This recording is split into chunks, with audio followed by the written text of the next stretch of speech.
Hi, good morning. Our lesson for today, our topic for today, is on the book of the book of Judges, the book of Judges. So, for the book of Judges, again, we will be looking at. The first thing we need to do is to have the overview of the entire book of Judges. What is it all about, and what does it continue, or something. The second one is we will be looking at the structure, and then we proceed on the theme of the entire book of Judges, and then lastly we will be looking at the key text in understanding the book of Judges. Okay, so the book of Judges is the book which comes next to Joshua. Many scholars do believe that the book of Judges is in fact a sequel of the book of Joshua. Why? Because many of the materials that are found at the end of the book of Joshua is repeated at the beginning of the book of Judges, and so it's like it's sewn together, two books sewn together. So the book of Judges is about Israel's need for a king.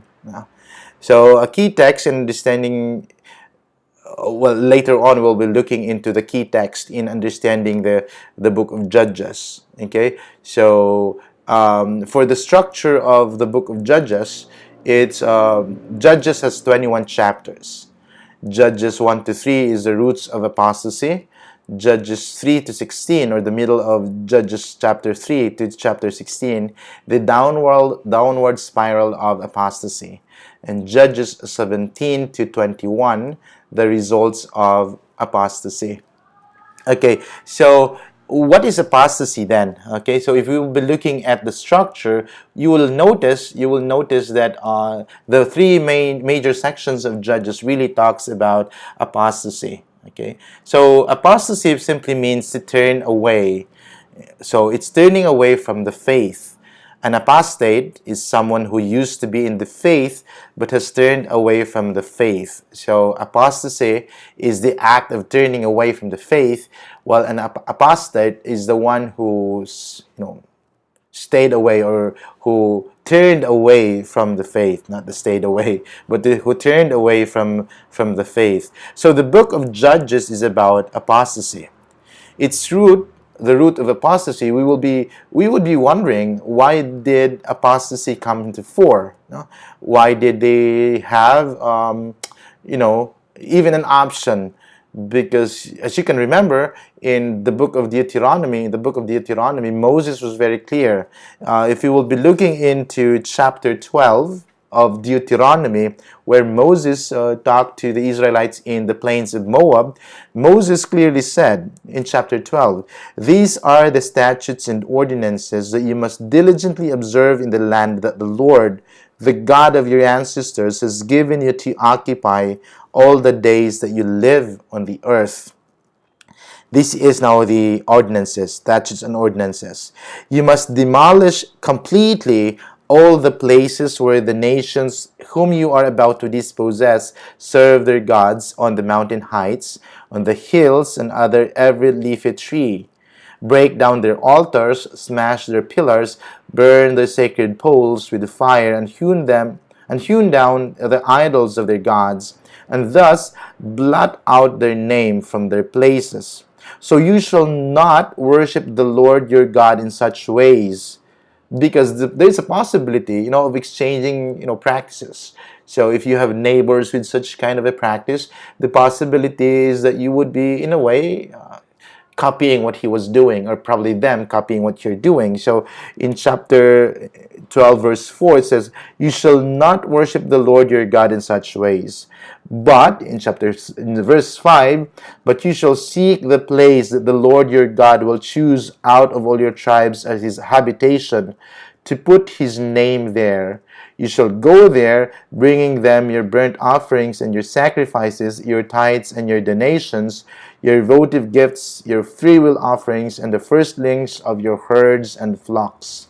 This verse 5 and 6 is, in a way, in the time of David and Samuel, that would be in Jerusalem, and in the divided kingdom, they would also be putting their own place of worship up north. Okay, and in verse 7, and you shall eat there in the presence of the Lord your God, you and your households together, rejoicing in all the undertakings in which the Lord your God has blessed you. So it's very clear in Deuteronomy chapter 12, verses 1 to 7, that God has instructed them, follow religiously, or you must diligently observe in the land that the Lord, the God of your ancestors, has given you to occupy. Okay, the statutes and the ordinances. These are the rules that Moses gave to the Israelites. They have to destroy every place of worship.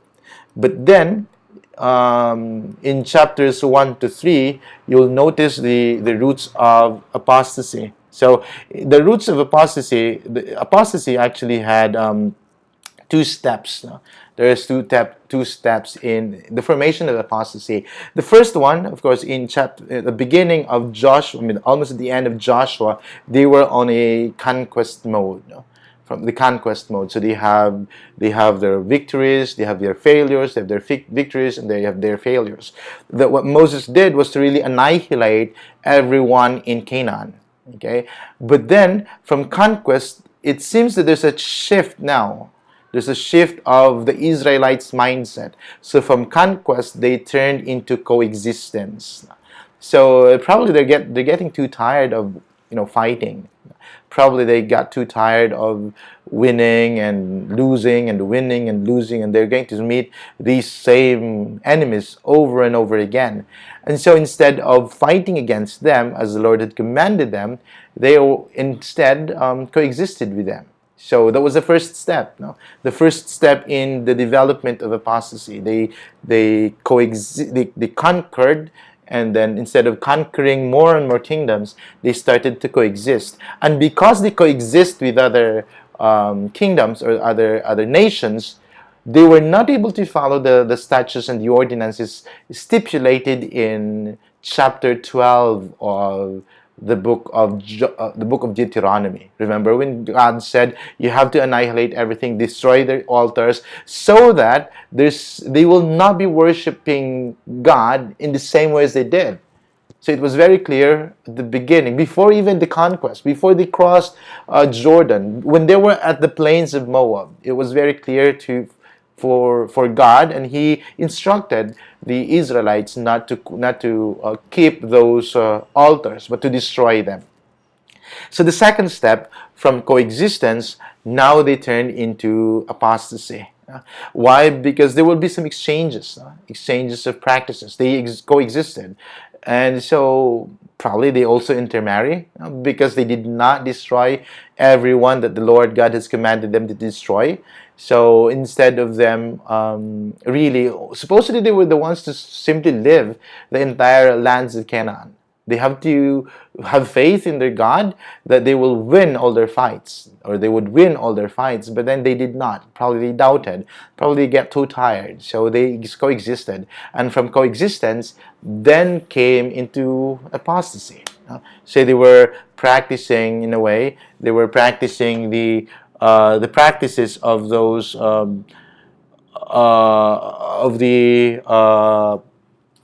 of the neighboring nations. If we will be looking into Judges chapter 2, verse 6, 2:6. If you have your book, we will be reading it together. When Joshua dismissed the people, the Israelites all went to their own inheritances to take possession of the land. So this is still a continuation of the book of Judges. Now we are in chapter 2 of Judges. The people worshiped the Lord all the days of Joshua and all the days of the elders who outlived Joshua, who had seen all the great work that the Lord had done for Israel. Joshua, so from the generation of Joshua, in verse 7 it says, the people worshiped the Lord all the days of Joshua. So the entire generation of Joshua and those who outlived Joshua, they worship the Lord in the way that He wants to be worshipped. So in verse 8, Joshua son of Nun, the servant of the Lord, died at the age of 110. So they buried him within the bounds of his inheritance in Timnath Heres, in the hill country of Ephraim, north of Mount Gash. Moreover, that whole generation, so the generation of Joshua died, probably give and take, 10, 15 more years following Joshua's death. So whole generation was gathered to their ancestors. And look at this, another verse.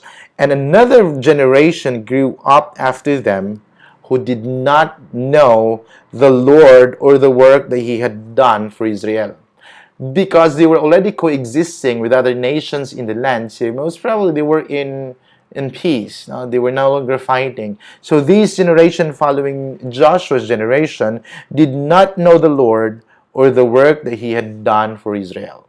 So that was the beginning of a shift. Now they didn't know who this God is. And looking at the neighbors, they have their own altars, their shrines, their places of worship. If we proceed to verse 11, then the Israelites did what was evil in the sight of the Lord and worshipped the Baals. And they abandoned the Lord, the God of their ancestors, who had brought them out of the land of Egypt. They followed other gods from among the gods of the peoples who were all around them. So because they failed to comply what was commanded, the statutes and ordinances of Deuteronomy chapter 12, now in Judges chapter 2 verses 13 or 12, they followed other gods from among the gods of the people who were all around them. They did not annihilate those people. They coexisted with them. So, and bowed down to them, and they provoked the Lord to anger. They abandoned the Lord and worshipped Baal and Astartes. So now this is the beginning of apostasy. They moved away from the faith. So the anger of the Lord was kindled against Israel, and he gave them over to the plunderers, who plundered them, and he sold them into power of their enemies all around, so that they could no longer withstand their enemies. Whenever they marched out, the hand of the Lord was against them to bring misfortune, as the Lord had warned them and sworn to them, and they were in great distress. So because now, remember what was before they crossed the land of promise, or Israel or Canaan, when they were in the plains of Moab, Moses was already given them the statutes and the ordinances. He told them in chapter 12 that, you know what, you have to eradicate everything. You have to annihilate all. You have to destroy their altars of worship, their shrines, all of this. Why? Because time will come that another generation who are not in the generation of Joshua would be living in Canaan. The Israelites who did not see the grandeur and the power and the might of God. So now they're in the land. They have moved away from the faith. So looking into the structure, Judges 1 to 3, the roots of apostasy, and then reading through chapter 3 to 16, then you'll have the downward spiral of apostasy. It's actually good, if you do have time, to read through as well the stories of these judges, from Othniel to Ehud to Shamgar to Deborah, and the story of Samson and Delilah. Now you'll be able to see the apostasy and how the Israelites really provoked the anger of the Lord. Okay, so the chapter 3 to 16 would be the downward spiral of apostasy. As we said, the book of Judges continued from the story of the book of Joshua. In the book of Joshua, there is no king. I mean, of course, it was Joshua, and then in Judges, it was very clear in the book of Judges that they are now needing a king. So the book of Judges explores the overall theme of apostasy, its roots and results. And the key text in understanding is that all of this that are happening in the book of Judges is that in those days there was no king in Israel. All the people did what was right in their own eyes. So because they didn't have any king, they did not have anyone to guide them. Okay, they did not have anyone to.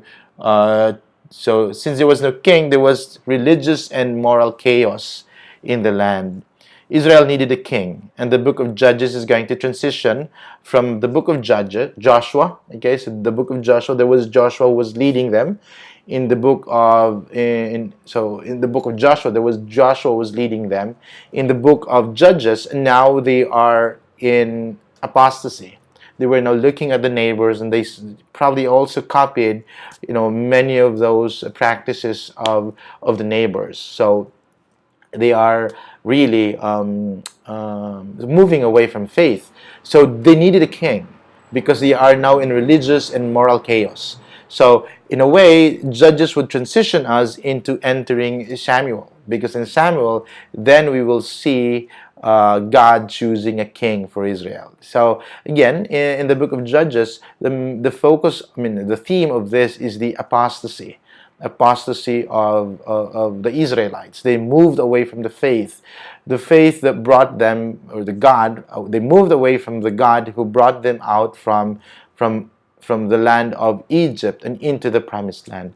But then again, if you're going to look into Judges chapter 2, verse 9 or 10, and another generation grew up after them who did not know the Lord or the work that he had done for Israel. This is a totally new generation. This is a totally new generation that walked in the land of Israel. They did not know who this God is. And so instead of getting to know this God, they were looking at other gods. They were worshiping other idols. They were worshiping Baals. So this angered God so much. So what is highlighted in the book of Judges, is that the Israelites are now needing a king. So tomorrow is today is Tuesday.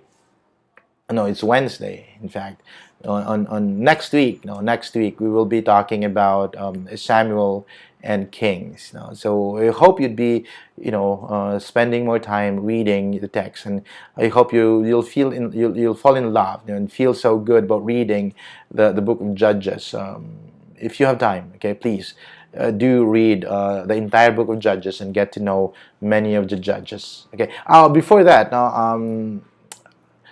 By Monday, hopefully by this week, you'd be able to have, in a way, written down what you need to write on your paper.